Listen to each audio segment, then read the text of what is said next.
Answer sheet things to note. ഇനി വളരെ കുറച്ച് നാളുകൾ മാത്രമാണ് എക്സാമിന് ഉള്ളത്. ഇതുവരെ ഒരുപാട് exam preparations, time management, learning tips ഇതെല്ലാം ഞങ്ങളുടെ ചാനലിലൂടെ നിങ്ങൾക്ക് പറഞ്ഞത്. അവയെല്ലാം നിങ്ങൾക്ക് വളരെയധികം ഉപകാരപ്പെട്ടു എന്ന് വിശ്വസിക്കുന്നു. എല്ലാവരും പഠിച്ചു തുടങ്ങി എന്ന് വിശ്വസിക്കുന്നു. എല്ലാവരുടെയും പഠനം നിങ്ങളുടെ പ്ലാൻ അനുസരിച്ചിട്ടാണ് മുന്നോട്ട് പോകുന്നത് എന്ന് കരുതുന്നു. എക്സാമിന് നമ്മൾ എങ്ങനെ പഠിക്കണം എന്ന് നമ്മൾ മനസ്സിലാക്കി. ഇനി എക്സാം എങ്ങനെ എഴുതണം എന്ന് നോക്കിയാലോ? നേരെ വീഡിയോയിലേക്ക് പോകാം. ഞാൻ Sangeetha. Welcome to angle B line.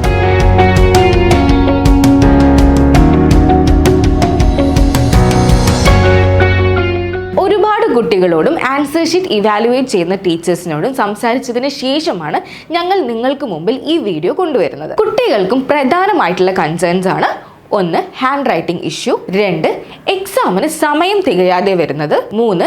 എങ്ങനെ എക്സാം എഴുതണം എന്ന് അറിയാതെ പോകുന്നത്. നിങ്ങൾ ഈ 3 കാര്യങ്ങളിൽ ബുദ്ധിമുട്ട് നേരിടുന്നവരാണെങ്കിൽ ഈ വീഡിയോ എന്തായാലും മുഴുവനായിട്ട് കാണാം. തീർച്ചയായും നിങ്ങൾക്ക് ഉപകാരപ്പെടുന്നതാണ്. നമുക്ക് ആദ്യത്തെ ഇഷ്യൂയിൽ നിന്ന് തന്നെ തുടങ്ങാം.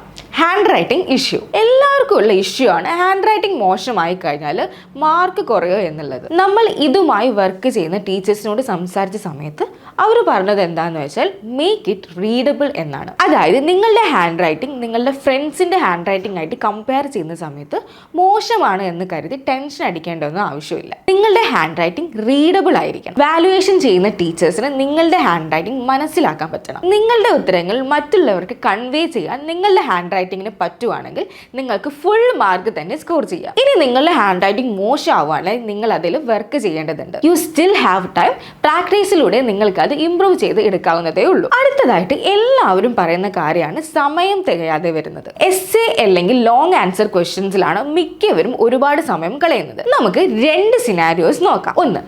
ലോങ് ആൻസർ ക്വസ്റ്റ്യൻസിൽ ഒരുപാട് സമയം നഷ്ടപ്പെടുന്നത്. ഇത് സോൾവ് ചെയ്യാൻ നിങ്ങൾക്ക് ചെയ്യാവുന്ന ഒരു ട്രിക്ക് ഞാൻ പരിചയപ്പെടുത്തി തരാം. നിങ്ങൾ ആൻസർ എഴുതുന്നതിന് മുമ്പ് ആൻസർ ഒന്ന് പ്ലാൻ ചെയ്യുക. ഫോർ എക്സാമ്പിൾ, ഫ്രഞ്ച് റെവല്യൂഷനെ കുറിച്ചിട്ടാണ് ക്വസ്റ്റ്യൻ എങ്കിൽ ആൻസർ ഷീറ്റിന്റെ ബാക്കിലുള്ള റഫ് പേജിൽ ഒരു 30 സെക്കൻഡ്സ് കൊണ്ട് നിങ്ങളുടെ ആൻസർ ഒന്ന് പ്ലാൻ ചെയ്യുക. അതായത് ആദ്യം ഇയർ പറയും, വേർ സ്റ്റാർട്ടഡ്, അങ്ങനെ ഓരോ പോയിന്റ്സും ലിസ്റ്റ് ചെയ്തതിന് ശേഷം അത് ഇലാബറേറ്റ് ചെയ്ത് എഴുതുക. ഇങ്ങനെ ചെയ്താൽ നിങ്ങൾക്ക് ഒരു പോയിന്റ്സ് മിസ് ആവത്തുമില്ല. കണ്ടിന്യൂസ് ആയിട്ട് എഴുതി തീർക്കാനും പറ്റും. അല്ലാതെ പ്ലാൻ ചെയ്യാതെ എഴുതിയാൽ പല കുട്ടികൾക്കും മിസ് ആവാനും പല കുട്ടികൾക്കും വെട്ടിക്കളഞ്ഞ് മാറ്റി എഴുതാം എന്ന് തോന്നിയെന്നൊക്കെ വരും. ആദ്യത്തെ 20-30 സെക്കൻഡ്സിൽ നമ്മൾ പ്ലാൻ ചെയ്ത് എഴുതുകയാണെങ്കിൽ അത് നീറ്റായിട്ട് നമുക്ക് എഴുതാൻ പറ്റും. ഇനി സെക്കൻഡ് സിനാരിയോ നോക്കാം.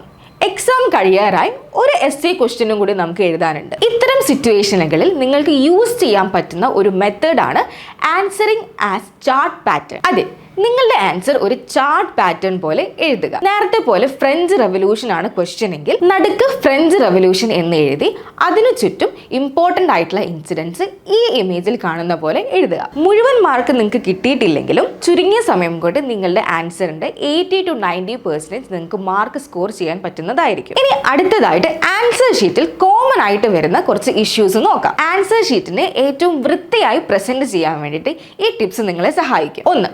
സ്ട്രൈക്കിംഗ്. പലപ്പോഴും കുട്ടികൾ ചെയ്യുന്ന ഒരു കാര്യമാണ് തെറ്റിയ ആൻസേഴ്സ് വെട്ടിക്കളയുക എന്നുള്ളത്. നമ്മൾ എഴുതി വരുന്ന സമയത്ത് തെറ്റുകളൊക്കെ വരുന്നത് സ്വാഭാവികമാണ്. പക്ഷെ ഒരിക്കലും നിങ്ങൾ അത് ടീച്ചേഴ്സ് കാണാതിരിക്കാൻ വേണ്ടിയിട്ട് കുത്തി വരയ്ക്കാൻ പാടില്ല. ഒരു ലൈൻ അല്ലെങ്കിൽ ഒരു പാരഗ്രാഫ് തെറ്റിക്കളയാണെങ്കിൽ അതൊരു സിംഗിൾ സ്ട്രൈക്ക് കൊണ്ട് മാത്രം വെട്ടിക്കളയാം. 2.